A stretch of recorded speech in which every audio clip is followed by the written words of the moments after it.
السلام علیکم پیارے قارئین، آج ہم اپنی کتاب محمد بن قاسم کا دوسرا باب شروع کرنے والے ہیں۔ ہم الحمدللہ اپنا پہلا باب بہت ہی کامیابی کے ساتھ ختم کر چکے ہیں، تو آئیے اب دوسرا باب سارندیپ کے دربار میں شروع کرتے ہیں۔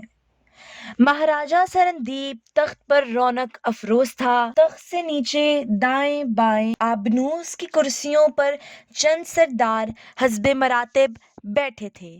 راجا کے دائیں ہاتھ سب سے پہلی کرسی راجکمار ادھیر رام کی تھی۔ راجکمار ایک خوش شکل اور باروب نوجوان تھا۔ کرسیوں کے پیچھے دو قطاروں میں چند عہدہ دار ہاتھ باندھ کر کھڑے تھے۔ چوبدار دربار میں داخل ہوا اور رسمی آداب بجا لانے کے بعد بولا، مہاراج دلیپ سنگھ حاضر ہونے کی اجازت چاہتا ہے۔ راجا پریشان سا ہو گیا اور بولا، دلیپ سنگھ آیا ہے؟ ابو الحسن اور اس کے ساتھی کہاں ہیں؟ چوبدار نے جواب، مہاراج ان میں سے اس کے ساتھ کوئی نہیں، ایک عرب نوجوان ہے اور وہ بھی آپ کی خدمت میں حاضر ہونا چاہتا ہے۔ راجا نے بے قرار ہو کر کہا، بلاؤ انہیں، جلدی کرو۔ چوبدار کے واپس جانے کے تھوڑی دیر بعد دلیپ سنگھ ایک 20-22 سالہ عرب نوجوان کے ہمراہ داخل ہوا۔ دلیپ سنگھ کے ہاتھوں میں چاندی کا ایک تشت تھا جس میں ایک سونے کی ڈبیا اور ایک خنجر تھا۔ خنجر کے دستے میں بیش قیمت ہیروں کے نگینے جگمگا رہے تھے۔ دلیپ سنگھ دروازے اور تخت کے درمیان مختلف مقامات پر 3 بار جھکا، پھر آگے بڑھا اور راجا کے سامنے تشت رکھنے کے بعد ہاتھ باندھ کر کھڑا ہو گیا۔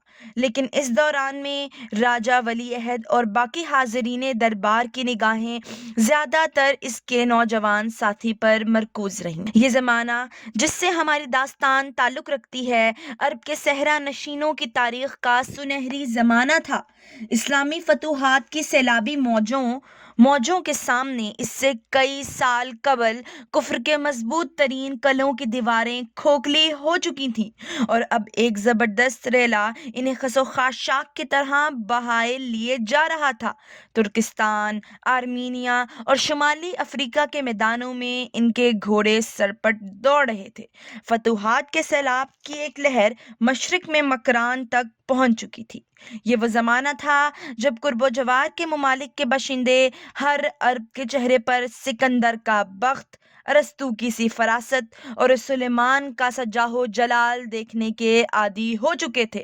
روئے زمین کی ایک پسماندہ قوم اسلام کی دولت سے مالا مال ہو کر دنیا کی نگاہوں میں وہ بلندی حاصل کر چکی تھی جو آج تک کسی قوم کو نصیب نہیں ہوئی۔ سلون سارندیپ کے راجا کے دربار میں وہ نوجوان کھڑا تھا جس کے آباء و اجداد یرموک اور قادسیہ کی جنگوں میں مشرق اور مغرب کی 2 عظیم ترین سلطنتوں کے عظمت خاک میں ملا چکے تھے۔ وہ ان نوجوانوں میں سے تھا جن کی صورت دیکھنے کے بعد کسی کو ان کی سیرت کے متعلق تحقیق کی ضرورت نہیں ہوتی۔ راجا اور اس کے درباری ایک نظر میں اس کی صورت اور سیرت کی ہزاروں خوبیوں کے معترف ہو چکے تھے۔ وہ بے پرواہی سے قدم اٹھاتا ہوا آگے بڑھا اور دیکھنے والوں کی نگاہیں اس کے جسم کی ہر جنبش میں ایک غایت درجہ کی خود اعتمادی دیکھنے لگیں۔ اس کے ہونٹوں کو جنبش ہوئی اور تمام حاضرین ہماتن گوش بن گئے۔ کچھ دیر السلام علیکم کے الفاظ راجا اور درباریوں کے کانوں میں گونجتے رہے۔ راجکمار وعلیکم السلام کہہ کر مسکراتا ہوا اٹھا اور تمام سردار اٹھ کھڑے ہو گئے۔ راجکمار نے مصافحہ کے لیے ہاتھ بڑھایا اور تمام سردار دربار کے آداب کا لحاظ نہ رکھتے ہوئے باری باری آگے بڑھ کر اس سے مصافحہ کرنے لگے۔ راجکمار نے اسے اپنے قریب بٹھا لیا اور ٹوٹی پھوٹی عربی میں اس سے باتیں کرنے لگا۔ راجکمار نے پوچھا، آپ کا نام؟ نوواد نے جواب دیا، زبیر۔ آپ کہاں سے آئے ہیں؟ بصرہ سے۔ ابو الحسن اور ان کے ساتھیوں کا پتہ چلا؟ زبیر نے جواب دیا، نہیں، مجھے ڈر ہے کہ وہ راستے میں کسی حادثے کا شکار ہو چکے ہیں۔ راجکمار کے چہرے پر پسماردگی چھا گئی۔ راجا کچھ دیر یہ فیصلہ نہ کر سکا کہ اسے راجکمار کی باتوں پر خوش ہونا چاہیے یا ناراض؟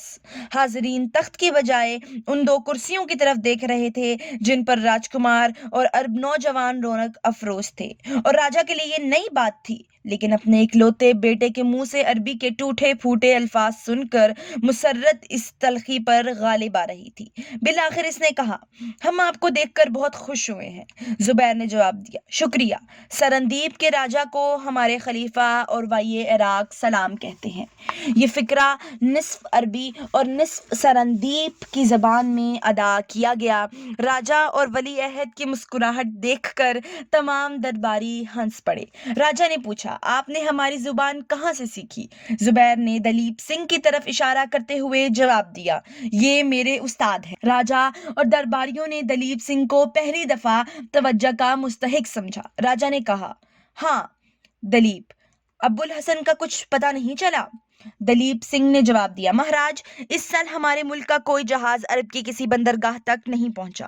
بصرہ، مکہ، مدینہ اور دمشق میں ہر جگہ ان میں سے کسی نہ کسی کے رشتہ دار موجود تھے، لیکن سب نے یہی بتایا کہ وہ حج پر نہیں پہنچے۔ واپس میں ہر بندرگاہ سے ان کا سراغ لگاتا آیا ہوں، لیکن ایسا معلوم ہوتا ہے کہ سندھ کے ساحل کے قریب ان کا جہاز کسی حادثے کا شکار ہو چکا ہے۔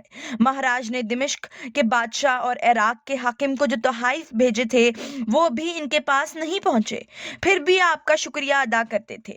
میں ان کی طرف سے یہ تحائف آپ کی خدمت میں لایا ہوں۔ اس سونے کی ڈبیا میں ایک ہیرا ہے، یہ دمشق کے بادشاہ نے بھیجا ہے، اور یہ خنجر عراق کے حاکم نے۔ میں عربی نسل کے 8 گھوڑے بھی لایا ہوں، 4 سفید ہیں جو بادشاہ نے دیے ہیں، اور 4 مشکی ہیں جو عراق کے حاکم نے بھیجے ہیں۔ انہیں شاہی استبل میں پہنچا دیا گیا ہے۔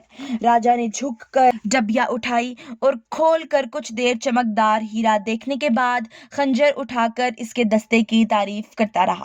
اس کے بعد اس نے دونوں تحفے راجکمار کی طرف بڑھاتے ہوئے کہا، دیکھو راجکمار، یہ تحفہ اس بادشاہ کا ہے جس کا لوہا ہر لوہے کو کاٹتا ہے، جس کی سلطنت میں کئی دریا، کئی پہاڑ اور کئی سمندر ہیں، جس کے سپاہی پتھر کے کلوں کو مٹی کے گھروندے سمجھتے ہیں اور گھوڑوں پر سوار ہو کر دریاؤں کو عبور کرتے ہیں۔ اور یہ خنجر مجھے عراق کے حاکم نے بھیجا ہے، جس کے نام سے بڑے بڑے بادشاہ کامتے ہیں۔ راجکمار کسی اور خیال میں تھا۔ اس نے یہ دونوں چیزیں بے پرواہی سے دیکھیں اور وزیر کے ہاتھوں میں تھما دیں۔ یہ تحائف جنہیں سرندیپ کا سادہ دل راجا روئے زمین کے تمام خزانوں سے زیادہ قیمتی سمجھتا تھا، یکے بعد دیگرے تمام درباریوں کے ہاتھوں میں گردش کرنے کے بعد پھر راجا کے پاس پہنچ گئے۔ وہ کبھی خنجر کا دستہ ٹٹولتا اور کبھی ڈبیا کھول کر دیکھتا۔ بالآخر اس نے زبیر کی طرف دیکھا اور کہا، میرا جی چاہتا ہے کہ میں اپنی آنکھوں سے تمہارے بادشاہ کو دیکھوں۔ زبیر نے کہا، ہمارا کوئی بادشاہ نہیں۔ راجا نے مسکراتے ہوئے کہا، ابو الحسن بھی یہی کہا کرتا تھا کہ مسلمان کسی کو بادشاہ نہیں بناتے۔ بیچارہ کتنا اچھا آدمی تھا، تلوار کا دھنی، بات کا پکا۔ اس کی لڑکی کو کس قدر صدمہ ہوگا، اور وہ عبد الرحمن اور یوسف کس قدر شریف تھے۔ بھگوان جانے یہ خبر سن کر ان کے بال بچوں کی کیا حالت ہوگی۔ آپ ان سے ملے ہیں؟ جی نہیں، میں سیدھا آپ کے پاس آیا ہوں۔ زبیر نے اپنی جیب سے ایک خط نکال کر راجا کو پیش کرتے ہوئے کہا، یہ خط مجھے بصرہ کے حاکم نے دیا ہے۔ راجا نے دلیپ سنگھ کو اشارہ کیا۔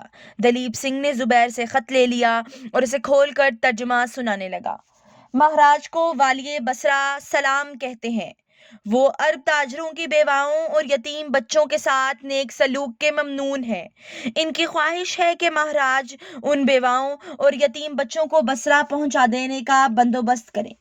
وہ آپ کے ایلچی کے ساتھ اپنی فوج کی ایک سالار زبیر کو ایک جہاز دے کر بھیج رہے ہیں اور امید کرتے ہیں کہ آپ بہت جلد ان کی روانگی کا بندوبست کریں گے۔